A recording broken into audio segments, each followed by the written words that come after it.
Olá! Seja bem-vinda a mais uma aula de língua portuguesa.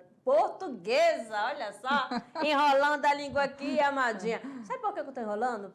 Porque hoje é aula de literatura. Ah, tá. Então, olha aí, ó, já está aí com os sentimentos à flor da pele. É assim, né? Porque a literatura mexe com isso, né, amadinha? Exatamente. Olha só, Marta, eu, professora Márcia Ramos e... Pura Moreno, e vamos já para a tela para a gente já verificar aí a agenda da aula. Estamos na unidade 2, aula 33.1, Barroco no Brasil. O que que nós vamos estudar? Vamos lá, vamos ter os conceitos, né? Vários conceitos aí. Vamos trabalhar também, vamos lá, primeiro ajeitar, né, essa parceria com essa caneta. Muito bem, vamos estudar aí o contexto histórico dessa escola literária. Vamos estudar as características do barroco no Brasil e também sobre os autores e as obras. E de início nós vamos para a habilidade da aula.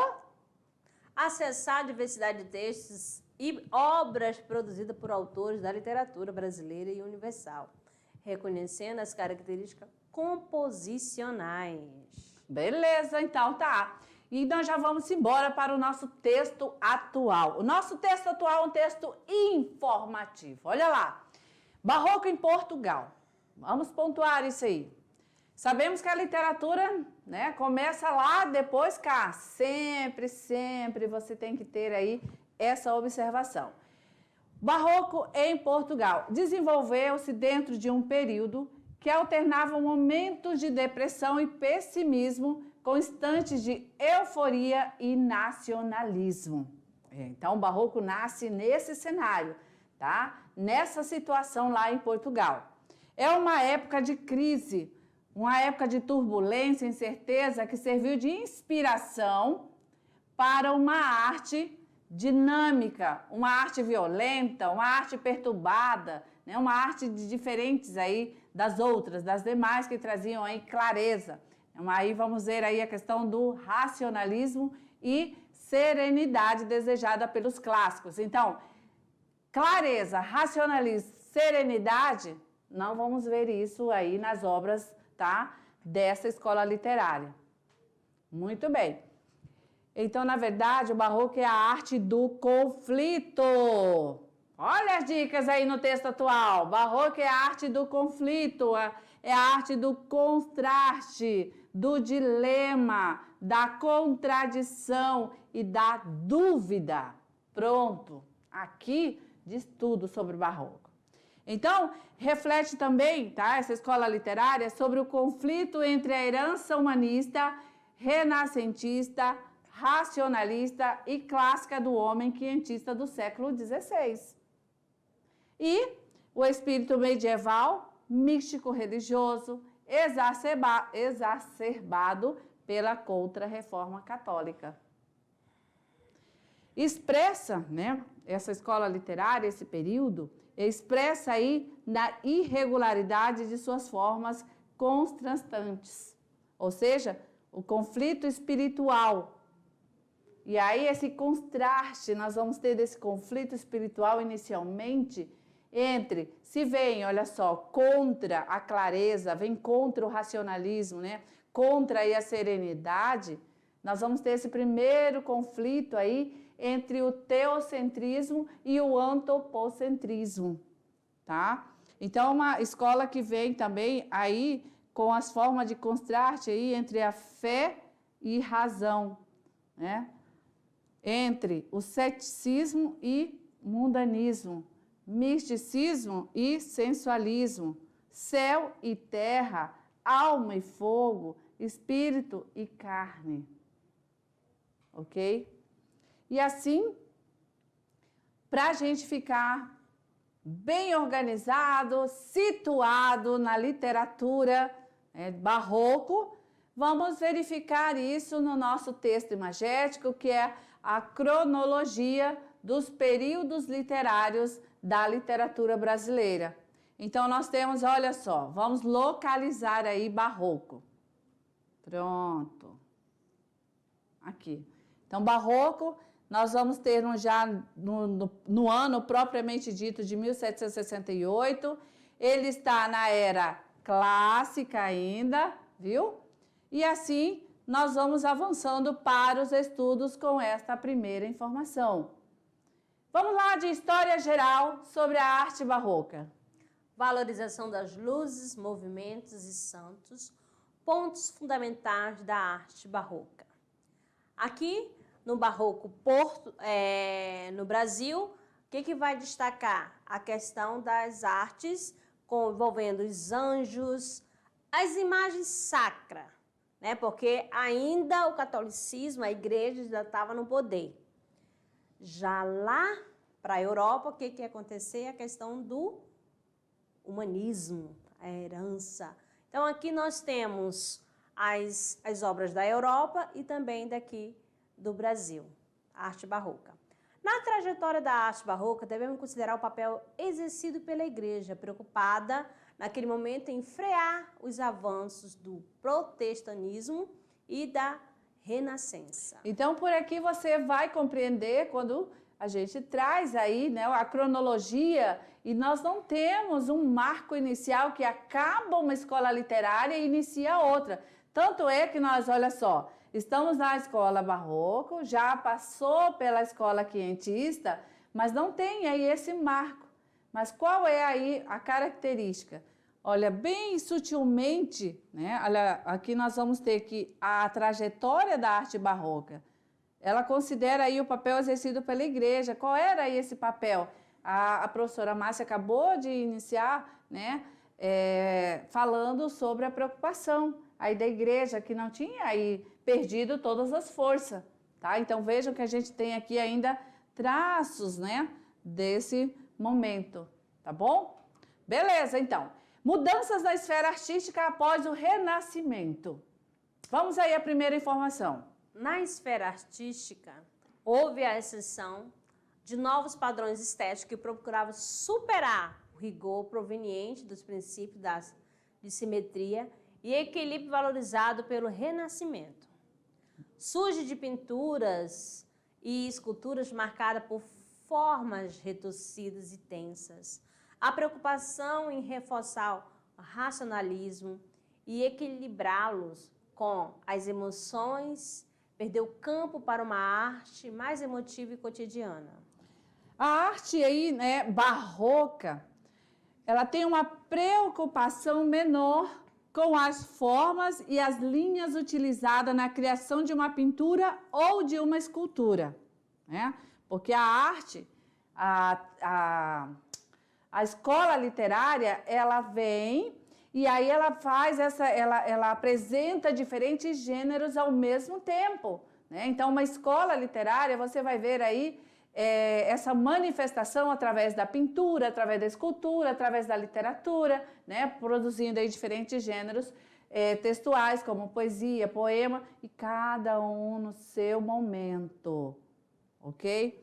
Então, a valorização aqui, né, a arte barroca, vai ter essa valorização das cores e da contraposição de luzes, de sombras. Demonstravam isso os gestos, estados de espírito, né, do homem daquela sociedade, tá? Vamos ver aqui também o enfraquecimento do poder católico. O que isso aconteceu? Promoveu aí a disseminação dessa arte sinuosa e dramática, utilizada aí como meio de reafirmação dos valores cristãos, por meio de imagens, né, que pretendiam causar impacto semelhante aos das esculturas, tá? Não por acaso, o barroco nasceu na Itália, é o centro do poder católico, né, e ganhou igual força entre países ibéricos.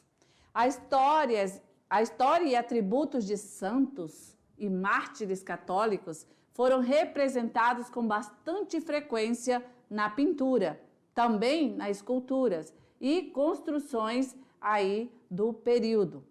Os elementos eram dispostos de uma maneira pouco assimétrica, assumindo na maioria das vezes uma organização diagonal. Então a gente vai ver isso nos exemplos, tá? Vamos lá. Então nós temos aqui uma das artes, né, já trazendo para vocês como exemplo, e nesta aula vai trazer várias imagens dessa manifestação da arte barroca, tanto na pintura, como na escultura e como na produção literária, beleza? Então tá, o nosso texto imagético, olha só, aqui você vê já a questão da valorização em relação aí a essa questão das cores, né? Esse exagero aí, tá? E aí nós vamos ver que essa obra, né, de Peter Raul Rubens, Paul Rubens, com o título A Intensidade das Cores Quentes. Aí nós temos Vênus e Adonis, né? E aí trazendo essa questão aí dos deuses ainda envolvendo, porque faz parte, né? Nada é acabado assim de uma vez. Então aí nós temos artista trazendo, né? E aí o que a gente tem para informar? Que a arte barroca do século XVII, seus temas geraram encantamento, o apelo visual das obras barrocas era muito forte e real. Com isso, suas construções combinaram para expressar uma nova concepção de mundo. Ó, nova concepção de mundo, né? E aqui nós temos o quê? A imagem, mais uma vez, né? Trazendo aí a presença do anjo. E aí você vê como está sendo aí. Então a gente vê que aqui, olha, uma passagem, né, bíblica, em que a gente vê o exagero do artista em fazer essa produção. Então, essa obra é a emoção do meio da gradação da claridade. Aqui é o sacrifício de Abrão, né? Mas essa pintura traz aí esse momento, essa passagem bíblica com um certo exagero, né? E as cores vocês veem que não está muito clara, tá?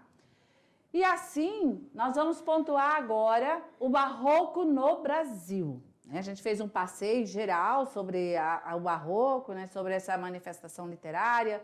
Então, vamos agora específico, conceituar barroco no Brasil. Foi introduzido por intermédio dos jesuítas no final do século XVI, um movimento apenas destinado à catequização. A partir do século XVII, o barroco passa a se expandir para os centros de produção açucareira, especialmente na Bahia, por meio das igrejas.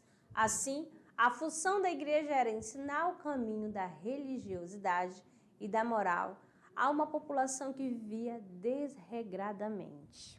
Olha lá, né? Período de colonização, tá? Ok. E assim, passada a fase do barroco baiano, né, cintuoso e pesado, o estilo atingiu o século XVIII. A província de Minas Gerais, olha aí, avançou, né? Chegou em Minas, onde o Aleijadinho, anota esse nome na mente e no coração, Aleijadinho, de 1738 a 1814, elaborou uma arte profundamente nacional, salve Aleijadinho, né? Então, a gente diz que, didaticamente, o barroco brasileiro tem aí seu marco inicial, que é 1601, e a obra, né, o poema que dá esse título, né, é um poema épico chamado Prosopopeia, de Bento Teixeira. Então, nós temos mais uma informação importante. Vamos lá. No século 17 e 18, não havia ainda condições para a formação de uma consciência literária brasileira. A vida social no país era organizada em função de pequenos núcleos econômicos, não existindo efetivamente um público leitor para as obras literárias, o que só viria a ocorrer no século XIX. Olha só, então, por isso lá na aula de literatura do quinhentismo, a informação que a professora Márcia já trouxe aqui confirma. Então veja que no início da colonização, essa questão aí da leitura, né, com o público leitor, era mínimo. Por esse motivo, fala-se, então, por não ter esse público leitor, né, por não ter essa realidade, é que fala-se apenas em autores brasileiros com característica barrocas influenciados por fontes estrangeiras, né? Então, as produções aí, essas características vinham principalmente aí da fonte portuguesa e espanhola, porque não chegaram aí a construir um momento propriamente dito. Não tinha ainda, tá? Então, nesse contexto, nós aqui vamos destacar, né? A história destaca aí a poesia de Gregório de Matos, de Guerra, e a prosa de Padre Antônio Vieira, representada pelos sermões, tá?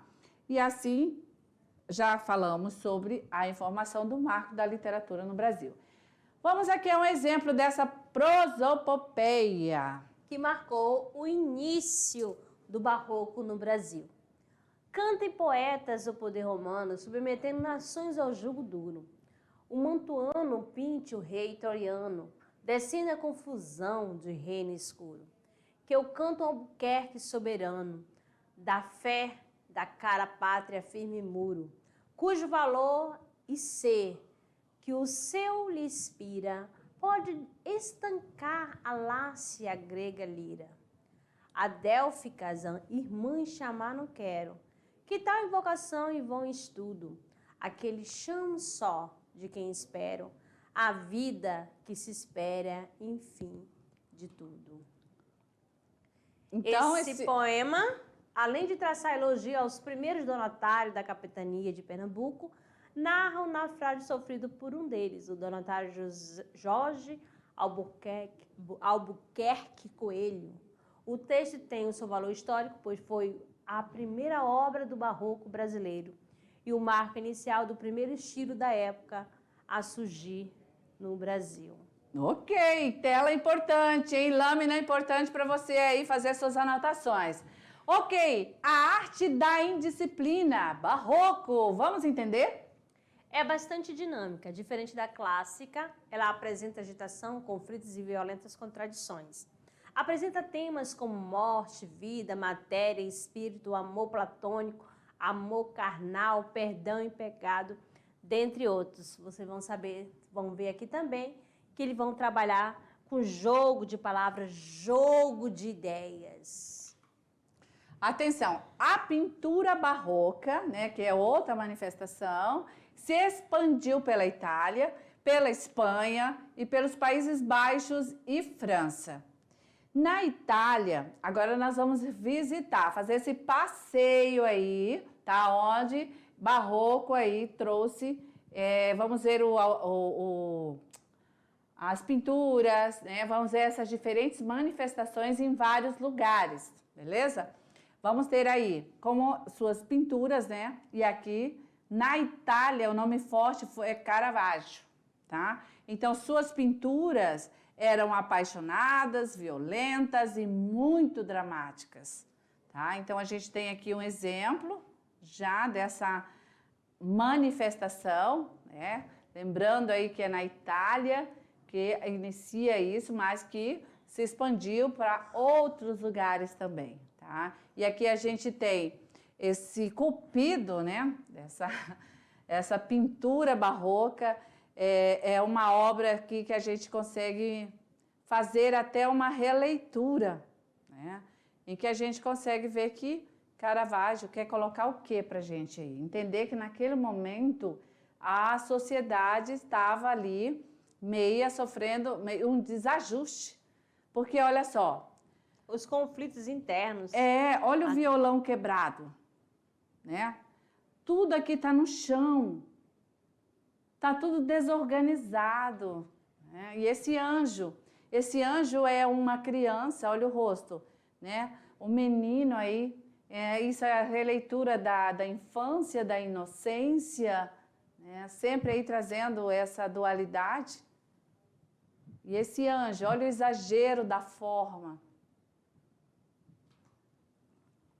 E na pintura também, né? Nós vamos ver agora aqui a questão, além da pintura, a escultura. Então, a pintura e a escultura, elas completam e contribuem para a harmonia do conjunto. Então, sempre vai ter aí no barroco o contraste entre os espaços côncavos e convexos aí para dar esse dinamismo. Isso é presente nessas esculturas, né? A gente vê isso muito nas igrejas. Então, aqui a gente traz uma imagem para isso.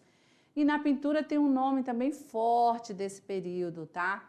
É Diego Velázquez, tá? Diego Velázquez aqui nessa obra do menininho, né, triste, representante do barroco na Espanha, e aí traz toda essa emoção. O que você sente olhando para esse quadro? Me diz. Diz se não mexe com seu coração. Oh, meu Deus, eu já quero esse para mim, né? E aí a gente tem os principais artistas e obra do barroco no Brasil. Brasil, Zil. Então, a arte barroca ela esteve presente basicamente nas igrejas católicas da época, tá? Vamos ter também barroco, esse estilo na arquitetura, nos ornamentos, nas esculturas e nas pinturas. E aqui a gente traz uma imagem, né? Aqui um texto imagético dessa produção do nosso grande aí Aleijadinho. E é claro que isso é o Santuário Bom Jesus de Matozinho, em Congonhas do Campo, em Minas Gerais, tá? Olha aí todo esse estilo barroco, né? Nessa igreja. Com né? 12 profetas. Isso. E aqui o nome é completo, né? Antônio Francisco Lisboa, Aleijadinho.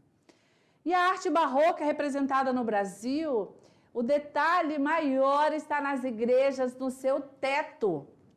Olha o exagero das cores. E sempre, sempre vamos ver isso, os anjos, né? Por quê? Temos aí a presença, né, dessa passagem, né, da igreja, desses anjos, né? E com essas cores fortes. Então, o detalhe do teto da igreja de São Francisco de Assis, essa igreja lá em Ouro Preto, tá? E aí, essa é a obra de Manuel da Costa Ataíde. A arte barroca no Brasil, presente nas igrejas católicas da época, tanto isso na arquitetura, como também nos ornamentos, tá? É o que a gente consegue aqui observar em relação à pintura sobre essa arte. Temos no Brasil aí também, são registrados o barroco literário e arquitetônicos, tá? E isso exatamente na Bahia, durante o século XVII. Então, o barroco mineiro vai ser datado no século XVIII. Esse último, né, ele é considerado uma manifestação já tardia, que coincide com o arcadismo. E isso tudo para pontuar que uma escola, ela não tem uma data certa para terminar. Pronto, hoje acaba aí o barroco, amanhã começa o arcadismo. Não, sempre vai ter nuances de uma escola dentro da outra, tá? Mais uma obra aqui de Aleijadinho, de 1738 a 1814, foi aí Aleijadinho, o nosso grande, né, nome aqui do barroco no Brasil. Ele realmente elaborou uma arte profundamente nacional, tá? Então, essa é uma cena da Paixão de Cristo no Santuário Bom Jesus de Matozinho, também em Congonhas, Minas Gerais, ok? E sempre, né, esse tema religioso. Beleza, vamos entender a estética agora, barroca, dentro da produção literária? Aqui um exemplo com a produção de Padre Antônio Vieira e Gregório de Matos. Vamos ver a linguagem barroca dentro dessa produção. Primeiro, a linguagem barroca ela é provocada, ela é rebelde. Por quê, Amadinha? Ela retrata a inquietação, a inconformidade do homem e o seu conflito do corpo e da alma, da razão e da fé, dualismo e contradição. Isso tudo em virtude de contexto histórico em que se insere especialmente ao Renascimento e a Contra-Reforma. Beleza. Então, nessa produção literária, vai ter aí grande utilização das figuras de linguagem, tá? Então, as figuras de linguagem, elas são bem exploradas na escola literária barroca, que dominou aí o século XVII. Não esqueçam, figuras de linguagem na produção aí das obras em barroco. Vamos ao exemplo, então, linguagem barroca de Gregório de Matos. A Jesus Cristo, nosso Senhor. Pequei, Senhor, mas não porquei pecado. Da vossa alta clemência me despido. Antes, quanto mais tenho delinquido, vos tenho a perdoar mais empenhado. Se basta a vós zerar tanto pecado, abrandar-vos sobeja um só gemido, que é a mesma culpa que vos há ofendido. Ok. Então, aqui para ver como foi essa produção que Gregório de Matos aí utilizou a construção, né, com o jogo de palavras aqui, onde o tema ainda é religioso, a Jesus Cristo, nosso Senhor. Pequei, Senhor, mas não porque hei pecado. Olha aí, nesse jogo de ideias, tá? Vamos adiante, vamos ver outro exemplo. Temos agora a questão do recordar, né, do barroco e as principais figuras de linguagem utilizadas na produção, que são Metáfora, que é a comparação, antítese, que é a oposição, e a hipérbole, que é o exagero. beleza. Período barroco e as figuras de linguagem. Vamos lá. Hipérbole é o quê? É o exagero, né? Muito bem. Então vamos ver um exemplo. Romperam-se, enfim, as cataratas do céu. Qual é a hipérbole presente? Quando ele fala as cataratas do céu. Então é o exagero. Quem tem cataratas? É o céu? São os olhos da gente, né? Do humano. Ai, triste. Hipérbole. Tem hipérbole também. O que é hipérbole? Então é essa que eu acabei de falar, cataratas Certo. do céu, só para Pronto. reforçar. Esse daqui é um trechinho de Padre Antônio Vieira. Vamos lá, mais outro exemplo agora de figuras de linguagem na produção literária barroco, metáfora. Eu sou, Senhor, a ovelha desgarrada. Então, qual a metáfora, qual é a comparação que ele está fazendo aqui nesse trecho, se comparando com a ovelha desgarrada. Então, aí é a metáfora. Quem é a ovelha desgarrada? Aquela que faz o pecado, aquela que desvia do caminho. Por isso sempre fala, né? Há sempre uma ovelha desgarrada, né? Sempre tem esse bordão, né? Outra figura de linguagem, antítese. De vossa alta clemência me despido, se basta vós irá, tanto um pecado. Então, aí a clemência versus quem? A ira. Beleza. E mais outro exemplo de paradoxo, outra figura de linguagem. Pequei, Senhor, mas não porque hei pecado. Então, aí você é a contradição. Se pecou e se não há pecado. Então, uma ideia vai eliminar a outra. Ideia absurdas, ideias contraditórias. Pequei, ele afirma, né? Depois, não hei de pecar. Mas o que é isso? Pecou ou não pecou, né? Beleza, vamos aos estilos agora. Estilos literários. Então, nós temos aí 2 estilos na escola barroca. Vamos aí ao primeiro, que é o cultismo. O cultismo, o que vem a ser exatamente esse estilo aí, quando é produzido a partir do cultismo? Quando ele faz aquele jogo de palavras, linguagem rebuscada e culta, chegando a ser extravagante, exagerado mesmo. Há a valorização de detalhes e dos pormenores. Bora ver o exemplo, então? Olha lá. Ah, mas antes vamos falar já do conceptismo, então? Beleza, eu esqueci. Mas vamos, beleza, mostrar para o nosso aluno na segunda, que é o conceptismo, né? Então, esse outro estilo. Que faz jogo de ideias. O estilo conceptista trabalha com a imposição de conceito e a definição de um raciocínio lógico, tem como característica racionalismo e a retórica aprimorada. Pronto, então agora eu acredito que tranquilo podemos ir para o exemplo, né? A gente tem aqui o cultismo, a linguagem, né, do cultismo na produção aí de Gregório de Matos. Vamos lá, o tema Triste Bahia. Triste Bahia, o quão dessemelhante estás, estou do nosso antigo estado. Pobre te vejo a ti, tu a mim empenhado, rica te vi eu já, tu a mim abundante. A ti trocou-te a máquina mercante, que em tua larga barra tem entrado. A mim foi-me trocando e tem trocado. Tanto negócio e tanto negociante. Oh, se quiser a Deus, se de repente um dia amanheceras tão sisuda, que fora de algodão o teu capote. Beleza. Agora vamos ver um exemplo do sermão, né, com o estilo conceptista. Esta é todo-poderoso e todo misericordioso Deus. Esta é a traça de que usou para render a vossa piedade, quem tanto se confrontava com vosso coração.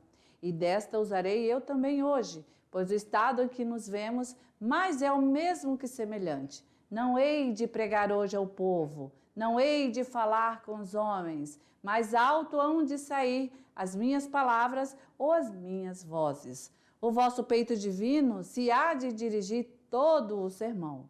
É este o último de 15 dias contínuos, em que todas as igrejas desta metrópole, a esse mesmo trono de vossa patente e majestade, têm representado suas deprecações. E assim, a linguagem, utilizada aí no sermão, vamos ver mais uma, a 60ª, do padre Antônio Vieira. E esse é um trecho. E se quisesse Deus que este tão ilustre e tão numeroso auditório saísse hoje tão desenganado da pregação como vem enganado com o pregador? Ouçamos o Evangelho e ouçamo-lo todo, que todo é todo e que me levou e trouxe de tão longe. Então, aí o orador.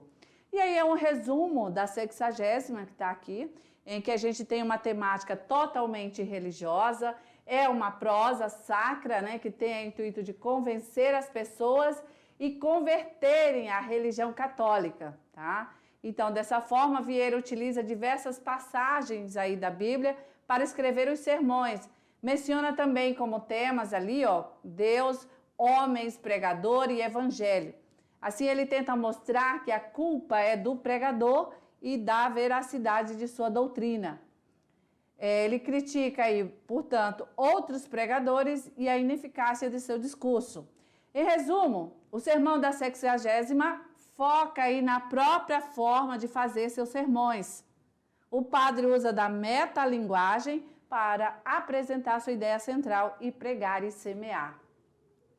Característica aí da escola barroco. Vamos lá. Característica do barroco. Primeiro, linguagem dramática. Racionalismo. Exagero e rebuscamento. Uso de figuras de linguagem. União do religioso e do profano. Arte dualista. Jogo de contrastes. Valorização dos detalhes. Cultismo, jogo de palavras. E conceptismo, jogo de ideias. Beleza.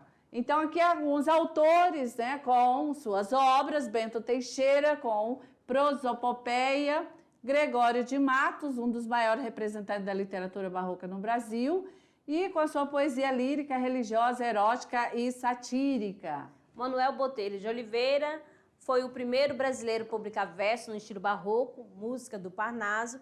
Frei Vicente de Salvador, historiógrafo e o primeiro prosador do país, História do Brasil e História de Custódia do Brasil. E Frei Manuel de Santa Maria de Itaparica,